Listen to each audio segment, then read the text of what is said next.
Thank you. Okay, continuing our discussion on terrorism. Khalid Sheikh Mohammed. You've been seeing those pictures for decades now. The mastermind behind the 9/11 terror attacks and two of his accomplices, they have reached a plea deal with the Department of Justice. That's right. Yesterday, GOP vice presidential candidate J.D. Vance had this to say about that agreement. The Biden-Harris Department of Justice cut a deal with al-Qaeda terrorist Khalid Sheikh Mohammed to avoid the death penalty. It was reported today. Now, as someone who enlisted in the Marines to serve after 9/11, that is ridiculous, but it's not surprising. Now, just think about the point that we've gotten to. Joe Biden and Kamala Harris have weaponized the Department of Justice to go after their political opponents, but they're cutting a sweetheart deal with 9/11 terrorists. We need a president who kills terrorists, not negotiates with them. Okay, joining us now to discuss former NYPD Commissioner Bernard Kerik. Bernie, good to see you. Thank you. Your initial thoughts of this, the fact they cut him a plea deal, they're not going to take him to court, try and get the death penalty. I think it's, well, I don't want to speak for them, but I can only imagine what the families of the victims of 9/11 are thinking today. You know what is horrendous? As somebody that oversaw the response, the rescue, the investigation, I am appalled at this decision. But it goes hand in hand with what Kamala Harris and Joe Biden have done. They surrendered Afghanistan to the Taliban. They surrendered our borders, the American borders, to the cartels. They've now surrendered the American justice system to three terrorists that were involved in the most substantial terror attack in world history. This is who they are. This is the kind of leadership that they're involved in.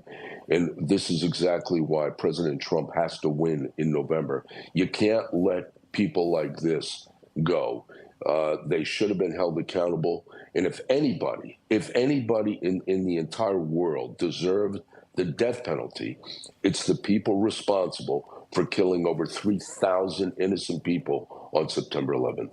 Commissioner, in response to this, you posted on X, Kamala Harris wants to be the president of the United States. She owes every victim of 9/11 an apology. This is nothing but a big wet kiss to all these crazy Hamas supporters, commit acts of terror and kill Americans, and you can get away with it. Obviously, those words are very, very clear. But my question is, why would this administration agree to a plea deal? What is the benefit to doing something like that?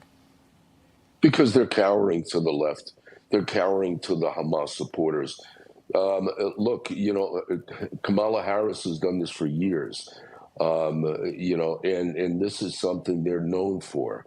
I think it's outrageous. I think it's appalling.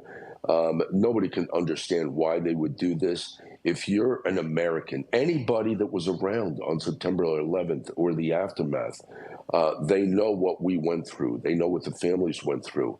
This is a slap in the face to every cop, whether it's the NYPD, the Port Authority, and every New York City fireman that died that day and their families that were left behind.